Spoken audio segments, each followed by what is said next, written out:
Good evening, friends. Good evening. We are indeed very pleased to come into your midst once again and speak with you for a short while. In your earth time, it is many years since you have heard us speak, and yet we can feel the love coming from you. You are coming up to the period which you term Christmas, the birthday that you celebrate of Jesus of Nazareth. And tonight we want to leave with you one or two ideas that might perhaps strike a chord in your minds. When you think of that gospel, the story of Mary becoming pregnant, although she was unmarried, and Joseph being told by God, by Spirit, to marry her, and then the journey to Bethlehem. We do not need to give you the details because they are written on everyone's mind in your country. You are taught about it from early childhood. And always the story makes an impact upon you. The fact that there was no room for them at the inn. And so they were given the shelter in a stable where Jesus was born. And the miracle of the shepherds seeing the light in the sky and hearing the angel voices singing to them. And the wise men travelling from the east to bring their gifts to the child. And then Mary and Joseph and the baby leaving Bethlehem in order to avoid being killed by Herod's men. But have you ever stopped to think how much literal truth there can be in that story? When you look back in your own lives, how many things can you remember from what occurred 1 year, 5 years, 10 years, 50 years before? If you have been coming to church for years, can you remember the talks that you were given years ago? Perhaps 1 or 2 things have remained in your minds. Perhaps when you're talking over the contents of a service with your friends, some other points will come up. And all these things will be arranged by you in your minds in order to produce an impression. When you consider that none of the Gospels were written until years after Jesus had passed on to the other side, there were no tape recorders, there was no wireless, there were no television sets. There was no means of writing down the words that Jesus gave as he went about his mission. And inevitably, the message that he came to give, the story of his birth, of his life, of his death, became altered over the centuries. And the original words were translated and retranslated. And every time there was something of the translator, something of the writer, got into the words. And they were just that little bit different from what actually happened.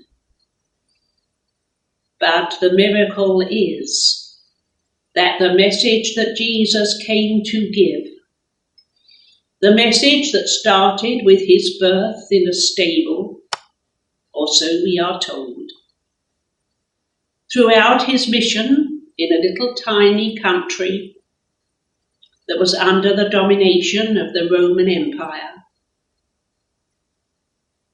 the main essence of what he came to tell people still shines out today, even though it is 2,000 or so years since he came.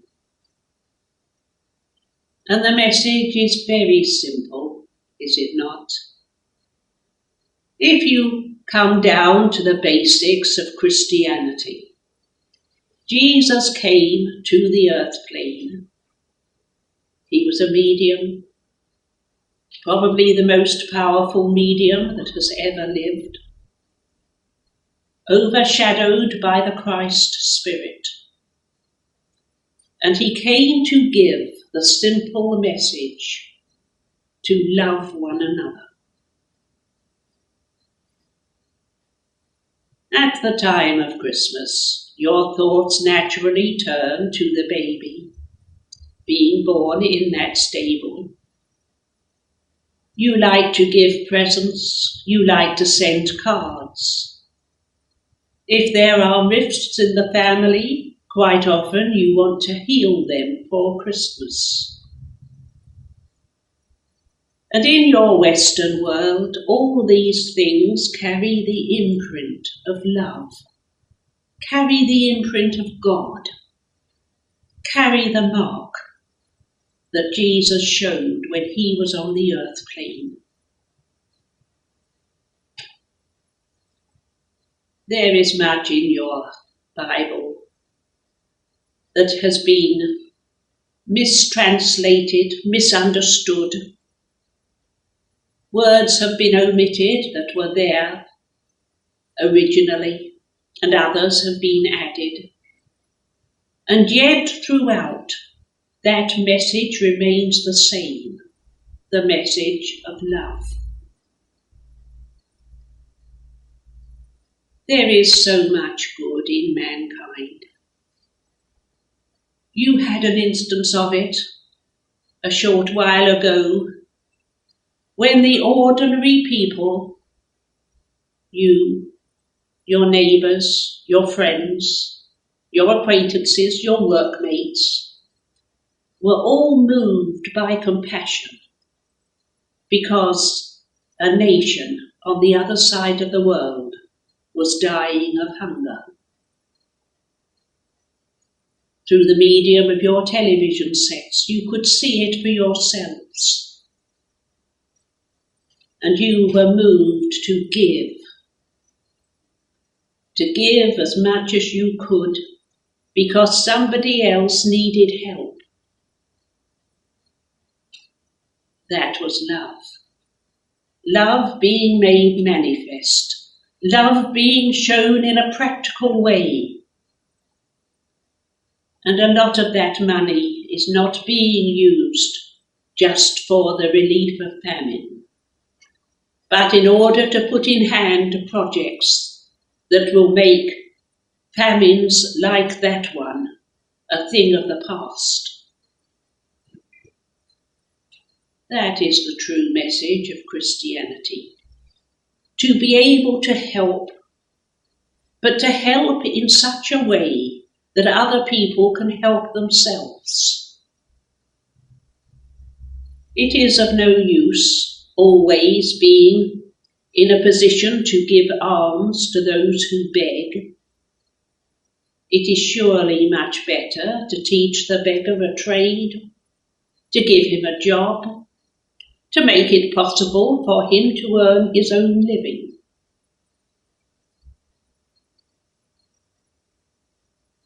Over the centuries, there have been many, many crimes committed in the name of Christianity.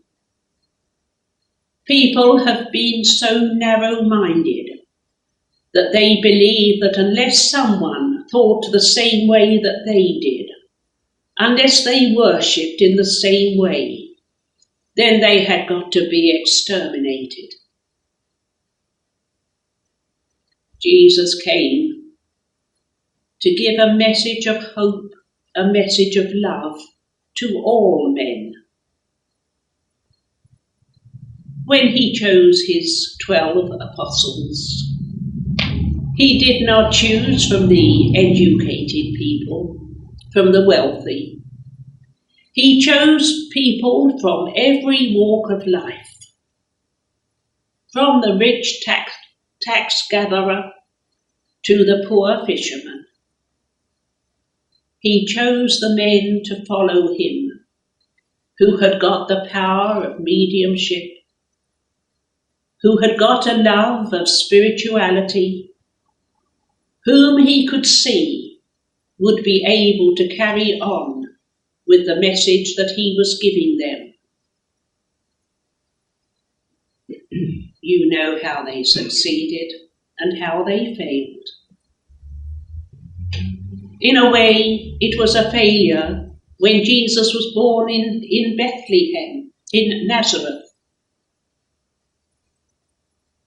because being a firstborn, there would have been many preparations made for him in his own home,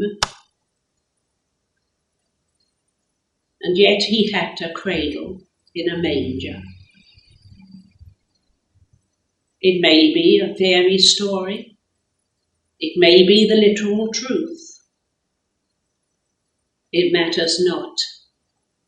What is important is the fact that he was born, that he grew up, that he learned much, and was able to talk to the priests in the temple in a manner that astounded them for his age. In the words of one of the old books, he walked in the fear of the Lord. But the fear does not mean dread. That fear means awe, wonder. And we know from what we have learned in the Gospels and from what we ourselves have experienced, both when we were on the earth plane and now we are in the spirit world, we know the value of the spirit power that comes from God. We know the possibilities of it. We know how it can be used for good. And that spirit power is not confined to those who have passed on. That spirit power did not finish with Jesus of Nazareth. That spirit power is still being expressed today. Whenever you perform a deed of love, whenever you give a helping hand, whenever you give a listening ear, whenever you share with someone your experiences, give them your love, show them that you care, show them that they are important to themselves and to you, then you are showing the power of spirit. There is no one on the earth plane who has not got some gift, some talent. No one who doesn't have the opportunity of listening to someone else, of being able to help.